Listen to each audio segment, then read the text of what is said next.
In a shadow-cloaked room, two figures stood amidst the darkness, one dimly illuminated by the flicker of a lone candle, revealing his gaunt face and deathly pale complexion. The other remained enshrouded in obscurity, an imposing silhouette outlined against the void. From the depths of the shadows, the dark figure's voice resonated, deep and commanding, breaking the heavy silence. "Eric, the hour has come for you to fulfill your contract. Venture eastward to the ancient city of Thoradrin, to the old temple of Raish. Beneath its hallowed grounds, in the dust-laden cellar, lies a purple gem, ensconced in arcane wards. Retrieve this purple jewel for me. Should you dare to defy this command, attempt to flee or falter in your quest, know that I shall claim your soul and consign you to an eternity of torment. Should you succeed, however, I will reward you with enough gold to live comfortably for the rest of your life." The scene changes to a small and quaint village. In the cozy yet murky atmosphere of the Crooked Halberd Tavern in the town of Brynt, on the northern continent of Norden, three distinct figures convened around a creaky wooden table.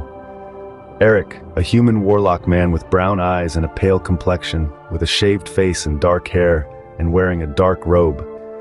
Thordan, a human paladin man with long silver hair and silver eyes, with fair skin, and a very beautiful shaved and slim face with silver armor. And Vale, a half-elf cleric woman with long black hair and big red eyes, with a beautiful and slim face, wearing red earrings and brown leather armor with a white skirt and long black boots and a black cloak.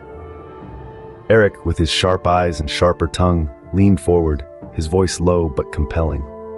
"Listen closely. I have a job that promises to be quite lucrative. We're to acquire a rare gem from the city of Thoradrin. Beneath the old temple of Roch, it lies behind a barrier of magic. Trust me, the pay will be well worth the effort." Thordan, his features stern and imposing under the dim tavern lights, grunted in response. "And why should we trust a warlock, much less one who's clearly hiding something?" Eric smirked, unbothered. "Because, dear paladin, you crave power, and I offer gold. Both lead to what you seek." Vale fidgeted with her cloak, her voice tinged with nervousness as she asks, "And what's the plan to claim this gem?" With a wicked smile, Eric replied, "Once we enter the city, we'll sneak past the guards into the cellar of the temple. From there, it's unknown what's in the cellar, so we'll have to improvise. The only thing we know is that some kind of magic protects the gem. Now, if there's no more questions, we leave at dawn, so make all your preparations tonight." At that, the other two nodded and departed the tavern to finish their preparations.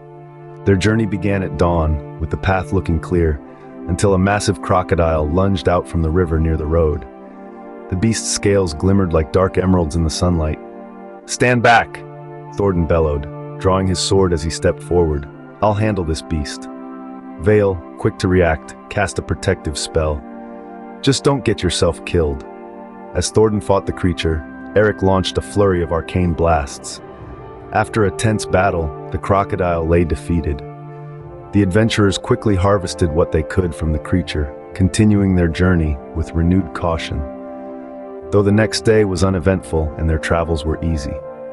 On the last day of their travels, as they neared Thoradrin, a screech pierced the late afternoon calm. A band of goblins had set an ambush. The skirmish was brisk, with Eric's magic and Thordan's blade swiftly cutting through their ranks. Before long, they cut down the last of the goblins. "Pathetic creatures," Thordan scoffed as he wiped his sword clean. "Hardly a warm-up." Vale, looking slightly ruffled but unharmed, chimed in with a smirk. "Well, at least you're good for something, Thordan." With the battle over, they continued their journey, and as the sun was about to set, they reached the city, entering before the gates closed. Under the cloak of night, the trio snuck past the guards into the temple's ancient cellar. Down dark and dusty stone hallways they made their way, not encountering traps nor creatures that might threaten them. Finally, the sight of the purple gem appeared, radiating an eerie purple light, encased in a shimmering barrier and suspended in the air above a stone pedestal. "There," Eric pointed. "That's our prize." Thordan examined the barrier, his brow furrowed. "Magic, Eric, this is your area of expertise." Eric studied the barrier's runes, then nodded. "This is an anti-life barrier, but the runes are old and weakening. Stand back." With a spell, he brought down part of the ceiling, disrupting the barrier. "Nicely done." Vale said as she approached the now unprotected gem. Now let's grab it and get out before more trouble finds us.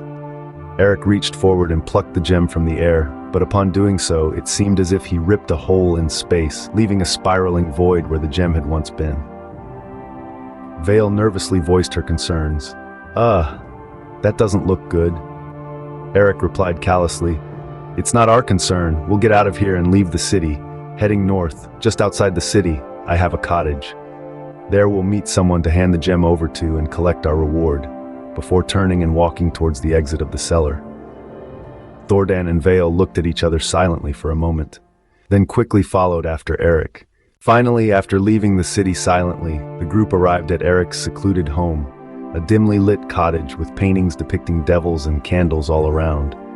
After walking in, the warlock approached the lit fireplace and summoned an imp. Seeing the imp, the other two took a step back and looked at Eric cautiously. Eric ignored them, however, and took out the purple gem while saying, "Take this to your master. Our job is done," and handed the gem to the imp, who took it and examined it with wide eyes and a bit of drool, before diving into the fire and disappearing. As the imp disappeared with the gem, bags of gold appeared in front of the fireplace. "This was a job from your patron? Your patron must be quite powerful," Thordan noted, eyeing the gold with a mix of greed and suspicion. Eric's expression darkened slightly. "Powerful and demanding. We've done well tonight." As they divided their gold, the sky above Thoradrin began to darken ominously, and distant screams filled the air. Thordan looked towards the city, a grim smile forming. "Seems our actions have consequences." Vale shivered, clutching her share of the gold. "Did we do the right thing?"